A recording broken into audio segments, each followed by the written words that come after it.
Ciao ragazzi, sono Chris e benvenuti nel mio garage. Oggi vi parlo di queste levigatrici che mi ha inviato il sito Banggood. Sono della Top Shack e qua vediamo il modello da 130 watt con il platorello a forma di delta TS SD1 e qui il modello TS SD4 è un modello rotorbitale da 240 watt. In questo video però parleremo solo del modello TS SD1. Prima di continuare ti ricordo che esiste un gruppo Facebook chiamato Top Shack Italia dove si parla appunto del marchio Top Shack e non è un gruppo ufficiale, quindi si può dire la qualsiasi cosa, feedback positivi, negativi, verranno comunque condivisi dei codici sconto, ci saranno le mie recensioni, ci saranno i feedback di tutti coloro che acquistano Top Shack. Vi consiglio di iscrivervi perché arriveranno presto delle novità interessanti. Concentriamoci ora su questo modello. TS-ESD1 130 watt, 13.500 giri al minuto, con orbite eccentriche di 1,6 mm di diametro.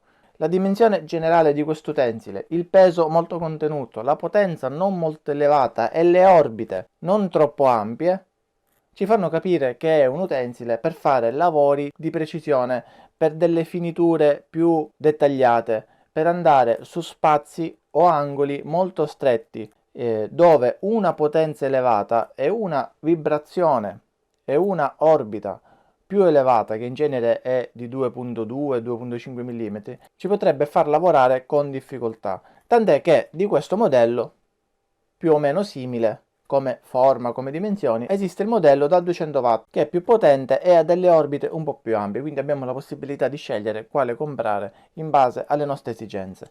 Avviciniamo la telecamera. Allora, arriva all'interno di questa piccola confezione di cartone dove troviamo la nostra levigatrice, una scatolina per la raccolta delle polveri che possiamo comunque rimuovere e installare il nostro aspiratore, 12 fogli di carta abrasiva, 4 80, 4 120 e 4 180 e poi un dépliant informativo, manuale di istruzioni scritto anche in italiano e il codice QR da inquadrare per un'eventuale garanzia. Una cosa che ho notato subito guardando la levigatrice dalla parte inferiore è che, come vedete, la zona destinata all'aspirazione delle polveri ha una sagoma che ci consente di utilizzare diversi tipi di carta abrasiva di diversa marca, quindi quando finiamo quelli in dotazione possiamo comunque utilizzare altri modelli e garantire sempre l'aspirazione delle polveri sotto il platorello. Platorello che vedete è fissato con delle viti velcrato, quindi ha il velcro per andare a posizionare comodamente il nostro abrasivo. Parte superiore in plastica rigida, però con un 3-4 mm di materiale semi-rigido, in modo da potersi adattare a eventuali piccole asperità del piano da levigare. Come vi dicevo all'inizio del video, il peso è abbastanza contenuto, sono 800 grammi e questo ci consente, grazie anche all'impugnatura, come vedete, abbastanza comoda, di poterla muovere liberamente senza risentire appunto del peso dell'utensile. Tutta la parte superiore, tutta quella che vedete nera, è gommata con un ottimo grip. Comunque la forma che ha ci garantisce un'ottima presa ed essendo una levigatrice soli 130 watt per lavori più di precisione non abbiamo necessità della seconda impugnatura. Parte posteriore vedete installato la scatolina di raccolta delle polveri con un coperchio che possiamo aprire per andare a scaricare tutto quello che si accumula all'interno. Abbiamo anche un filtrino posizionato sul coperchio perché da qua fuoriuscirà l'aria generata dal motore e dalla ventola che intravedete lì, quella bianca, si vede anche di qua. La ventola del motore stesso aspira la polvere di levigatura e la manda in questa apertura. Se poi abbiamo la scatolina di raccolta, vengono raccolte qua dentro. Se invece abbiamo un aspiratore collegato qui, vengono raccolte all'interno dell'aspiratore. In quel caso l'efficienza del sistema di aspirazione è maggiore. Tasto di accensione, come vedete, si accende premendo verso il lato destro e si spegne al contrario. Quindi la levigatrice rimane accesa con la semplice pressione di questo pulsante. Non c'è bisogno poi che teniamo il dito sul pulsantino. Come vedete, guardate la dimensione della mano, è molto piccola e compatta, perfetta per lavori di precisione. Vediamo la rumorosità. Allora, naturalmente il maggior rumore di questo tipo di utensili è generato dal pezzo che stiamo andando a levigare, quindi per vedere la rumorosità la devo per forza sollevare.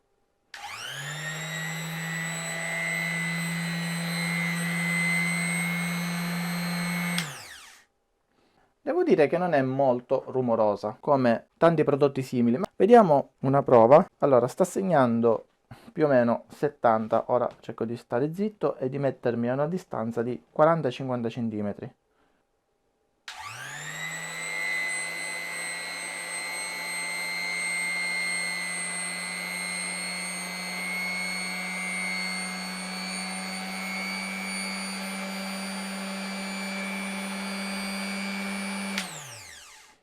Va bene, una media di 80 decibel. Direi che è abbastanza silenziosa. Ok, detto questo andiamo subito a metterla alla prova. Vediamo come lavora. Allora ragazzi, cavo circa 2 metri, attacco sciuco. Allora io sono all'esterno, quindi potrei anche non usare il raccoglitore delle polveri, ma lo metto per vedere come lavora. Mi raccomando, mascherina. Iniziamo con una 180 per andargli a togliere la giunzione tra questi due pezzi di vetroresina di un codone di una moto.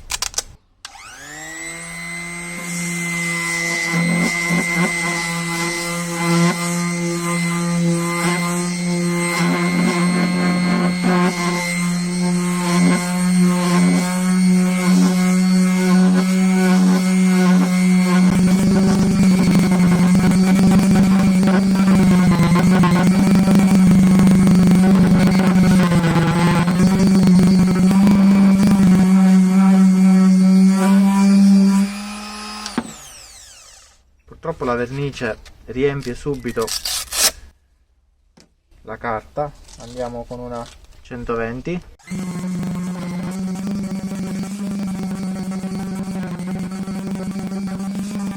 Ci vuole ora un altro po' di stucco e poi un'altra carteggiata.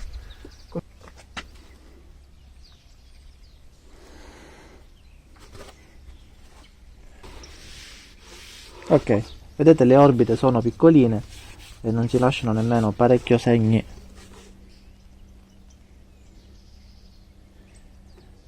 Naturalmente ho utilizzato una grana parecchio grossa. Ora, mentre abbiamo la 120, allora mettiamo di 80, proviamo a levigare questo pezzo di legno molto grezzo.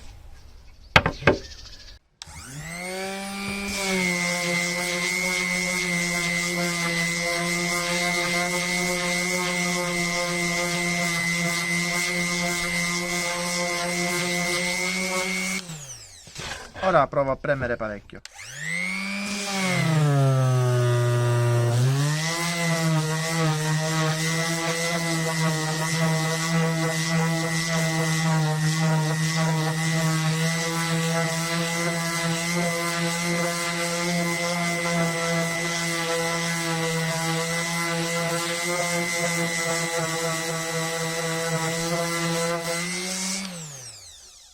Ok, avete visto che anche se ha solo 130 watt, anche premendola non si ferma, non riusciamo a fermarla. Ottimo. Guardate come è levigato. Ora prendiamo questo dischetto tagliato. Mia figlia ci vuole disegnare qua, vuole fare qualcosa. Proviamo a levigarlo.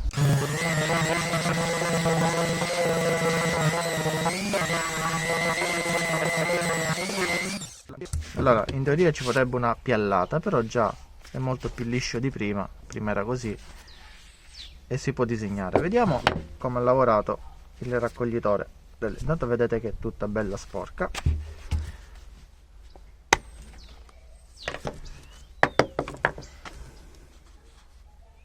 Ecco qua. Abbiamo la possibilità pure di andare poi a pulire il filtro. Lo possiamo sganciare e eventualmente lo soffiamo, ma se soffiamo con un compressore da questa parte vi faccio vedere come si pulisce.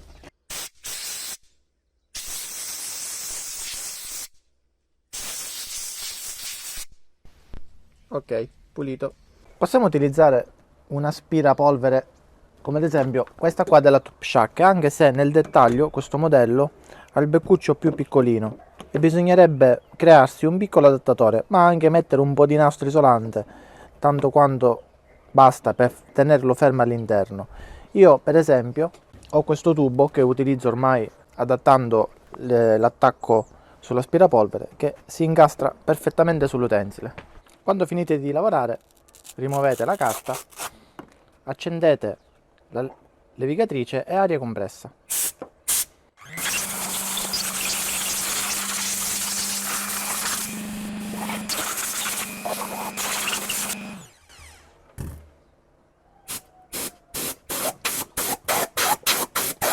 Questo tipo di levigatrice, come avete visto, si adatta anche a lavorare con il latorello non del tutto appoggiato sul pezzo. Possiamo sfruttare la punta o possiamo sfruttare la parte più larga per fare un po' più di pressione, e questo si adatta perfettamente al tipo di lavoro che faccio io sulle moto quando devo andare a trattare pezzi in vetroresina, codoni, sottocodoni, puntali che non hanno delle forme piane, hanno delle forme complesse, e quindi posso giostrare la posizione della mia levigatrice per adattarla alle dimensioni della parte che devo andare a levigare.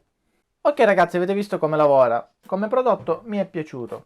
Lavora bene, è abbastanza maneggevole perché è facile stancarsi con un'impugnatura che non è perfetta con questo tipo di utensili. Io la utilizzerò, anzi la utilizzo soprattutto con le carene di moto, quindi peso e dimensioni e potenza non eccessiva mi aiuta ad andare in tutte le insenature delle sagome, appunto delle carene di moto, dei serbatoi che non sono perfettamente dritte, e per me va benissimo. La trovate nel sito Banggood, vi lascerò in descrizione il link per comprarla e sotto il link, tra parentesi, un eventuale codice sconto. Se il video vi è piaciuto lasciate un like, iscrivetevi al canale e attivate la campanella. Ciao!